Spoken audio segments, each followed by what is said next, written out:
Saya dan Antonio tidak memiliki hubungan. Ibu mana yang pergi berpesta setelah putrinya hilang di negara lain? Ini tidak perlu dipublikasikan, tetapi Anda pantas mendapatkan ini karena Anda adalah iblis. Hello everyone, welcome back lagi to my YouTube channel bersama dengan aku, Yusril Kim. By the way, yang nonton gimana kabarnya hari ini? Apakah dalam kondisi yang baik saja? Well, aku harapkan seperti itu ya. Dan untuk kalian yang mungkin dalam kondisi nggak baik aja, jangan lupa ya untuk terus semangat dan juga jangan menyerah. Well, dalam video kali ini kita akan membahas tentang kronologi tentang anak dari Nikita Mirzani, yakni Loli, yang baru-baru ini dikabarkan menghilang. Lantas, apakah benar Loli menghilang? Yuk mari kita kepoin bareng-bareng. Awal mula Loli dikabarkan menghilang datang dari Instagram story Antonio Dedola. Dalam story itu terlihat teman dari Nikita yang menanyakan keberadaan Loli dan mengatakan bahwa Loli menghilang. Untuk lebih jelasnya dapat kalian baca seperti apa pesan dari temannya Nikita Mirzani. Tony, bisa nggak kamu menjawab teleponku? Ini sangat penting. Loli hilang. Apakah kamu tahu di mana dia? Kemudian Antonio Dedola mengatakan, teman-teman Nikita menghubungiku untuk menanyakan tentang Loli. Hari ini dia seharusnya kembali ke Indonesia. Dan setelah mendapatkan pesan itu, Tony pun berusaha untuk menghubungi Loli. Namun dikarenakan semua akses tidak dapat balasan, akhirnya Tony memilih menyampaikan pesan ke Loli melalui Instagram Story. Di Instagram Story, Antonio mengatakan, "Loli, please jika kamu membaca ini, kontak aku. Aku tahu kamu takut dan aku tahu kamu tidak ingin kembali ke rumah, tapi kita khawatir." Di Instagram story berikutnya, Antonio Dedola mengatakan kekecewaannya pada Nikita Mirzani. Ia menuliskan lebih lanjut, "Saya benar-benar kecewa dan kehilangan kata-kata tentang bagaimana Anda bersikap saat ini, Nikita Mirzani. Saya akhirnya kehilangan semua rasa hormat saya kepada Anda dan teman-teman Anda." Bimo Permadi menghubungi saya dengan berpura-pura khawatir dan menakut-nakuti saya. Saya tidak menghubungi Loli dan saya sangat khawatir. Jadi saya pun mencoba menghubunginya melalui Instagram dan alhamdulillah berhasil. Saya tidak peduli jika Anda menertawakan saya atau mencoba mempermalukan saya. Tertawalah sesuka Anda. Saya tidak peduli apa yang Anda atau teman-teman sampah Anda katakan. Anda menunjukkan kepada saya hari ini bahwa Anda sama sekali tidak peduli dengan putri Anda. Ibu mana yang pergi berpesta setelah putrinya hilang di negara lain? Dan lebih buruk lagi, memposting cerita yang mengolok-olok situasi ini. Anda menjijikkan dan semua yang Anda lakukan menjijikkan. Yang Anda pedulikan hanyalah masalah uang dan ketenaran, dan semua orang yang tidak memiliki itu tidak layak mendapatkan waktu atau perhatian Anda. Akan tiba suatu hari di mana Anda akan melihat kembali hidup Anda dan penuh dengan penyesalan.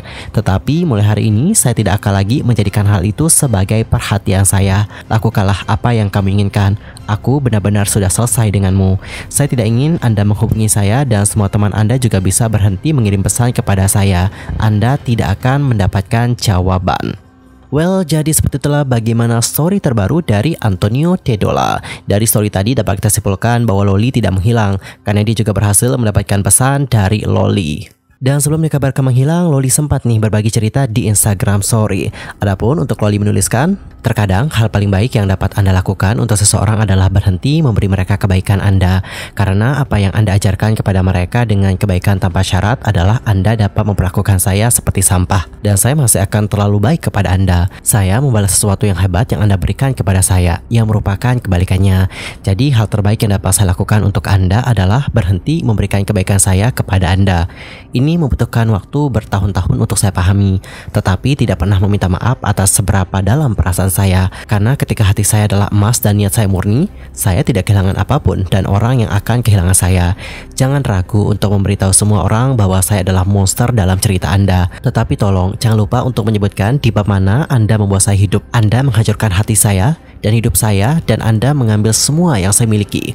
Saya percaya bahwa dalam kegelapan, bahkan di sana, akan ada keindahan, akan ada cinta, dan itu terasa lebih dari cukup. Jika saya berulang kali harus memberitahu seseorang hal yang tepat tentang perasaan saya, tentang sesuatu yang mereka lakukan yang mempengaruhi saya dan tidak ada yang berubah, pahami bahwa mereka tidak menghargai perasaan saya. Jadi itu berarti mereka tidak menghormati saya dan saya perlu pergi.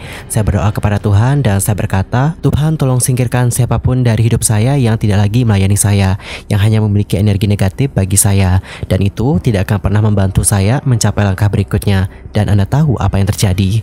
Dalam satu hari saya sendirian, saya melakukan semuanya sendiri.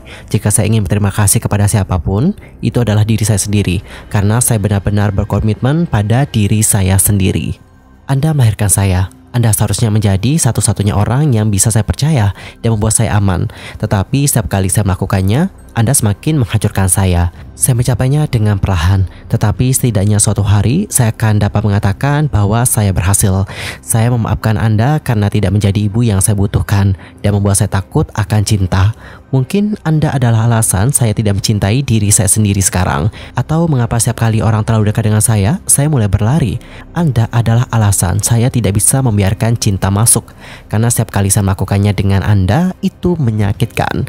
Kami bukan keluarga yang bahagia. Tentu, kami memiliki momen kami, tetapi di bawah pertunjukan ini, kami tampilkan kepada publik bahwa kami hanyalah kekacauan yang rusak. Kekacauan yang bisa kita bersihkan di sana-sini, tapi yang tidak bisa dipertahankan. Sayang sekali, orang-orang yang seharusnya membuat saya merasa damai, hanya membuat saya merasa gelisah dan hancur. Jangan beritahu saya betapa Anda mencintai saya sambil menodongkan pistol ke kepala saya. Jangan tutupi saya dalam bekas luka untuk menunjukkan bahwa Anda peduli. Jangan merobek saya sehingga Anda bisa membuktikan bahwa Anda ada di sana. Jangan bilang Anda tidak bermaksud hal-hal yang Anda katakan saat saya tahu Anda akan mengatakannya lagi. Jangan coba membalut luka yang Anda buat dan yakinkan diri Anda semuanya baik-baik saja. Saya hanya ingin menghilang, tidak mendengarkan apa-apa, tidak melihat apa-apa, tidak merasakan apa-apa. Kemasi tas dan tinggalkan semua yang saya tahu. Saya tidak ingin berada di sini lagi, tidak di rumah ini, kota ini, dunia ini.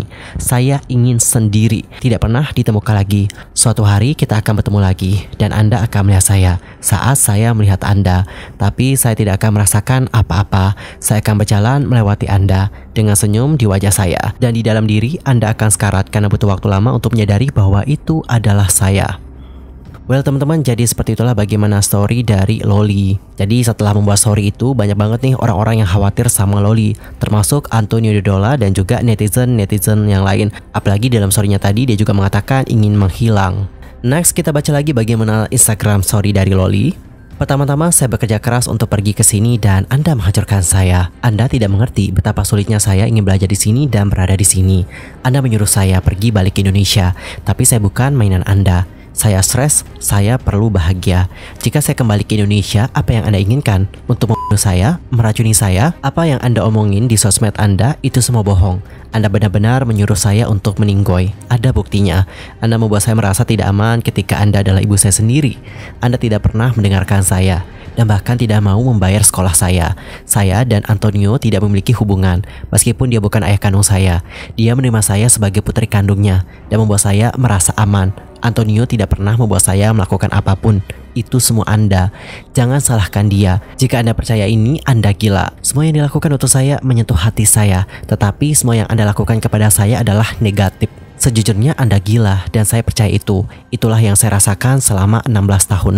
Anda tidak pernah membiarkan saya bersosialisasi. Anda akan memaksa saya untuk melakukan streaming langsung dan tidak makan untuk menurunkan berat badan. Saya benar-benar belajar keras untuk sekolah ini. Saya juga menghasilkan uang itu. Anda memberitahu saya bahwa uang live yang saya hasilkan adalah untuk sekolah saya di UK. Dan sekarang Anda ingin mengambilnya dari saya. Dan Anda selalu mengatakan bahwa saya tidak pernah membantu Anda. Sedangkan saya susah payah bantuin Anda live di T dan juga S, pagi hingga malam. Anda bukan seorang ibu. Anda juga memberitahu para pengasuh untuk mengunci saya di kamar saya. Anda menyuruh Edo untuk memukul saya dan selalu memanggilnya untuk mengunci saya di kamar saya. Anda melakukan ini semua karena saya tidak menurunkan berat badan atau saya tidak melakukan streaming langsung. Ini tidak perlu dipublikasikan, tetapi Anda pantas mendapatkan ini karena Anda adalah iblis. Anda memposting email dari sekolah ketika sekolah membantu saya. Anda memposting email pribadi yang tidak adil bagi mereka. Dan saya tahu sekarang kenapa Anda begitu banyak haters. Orang tidak menyukai Anda karena Anda tidak menghormati mereka. Jadi bagaimana orang menghormati Anda? Ada akun fanbase yang dibuat untuk saya. Mereka ingin mendukung saya, tetapi kemudian ibu saya mengancamnya. Jika dia tidak menghapusnya dalam 24 jam, dia akan lihat apa yang terjadi. Akun fanbase memberitahu saya ini karena dia takut. Saya mengatakan kepadanya bahwa Anda tidak melakukan kesalahan, sehingga dia tidak perlu takut. Saya tidak ingin memberikan identitasnya karena dia tidak ingin ditampilkan. Jika ada seseorang yang mencoba mendukung saya, ibu saya akan menghentikannya. Bahkan akun penggemarnya sendiri tidak ingin mendukungnya lagi dan mengirimi saya pesan untuk meminta maaf. Ibu saya marah pada akun ini karena dia berusaha mendukung saya. Seperti yang Anda tahu, jika Anda masih di sisinya, saya tidak tahu harus memberitahu Anda apa. Dia manipulatif dan hanya ingin kalian membenci saya dan Antonio. Well teman-teman, jadi seperti itulah bagaimana Instagram story dari seorang Loli. Lantas bagaimanakah pendapat kalian mengenai hal yang satu ini? Nanti langsung aja sampaikan di kolom komentar. Anyway, cukup sekian ya untuk hari ini dan kita akan jumpa lagi di next video dengan informasi yang lebih hangat. Cukup sekian dan juga terima kasih, dan aku juga mohon maaf jika ada kesalahan baik dalam ucapan, sikap, tindakan, and everything. Aku minta maaf dan juga mohon koreksi dari kalian semua. See you next time di video berikutnya dan juga selamat beraktivitas ya teman-teman. Goodbye.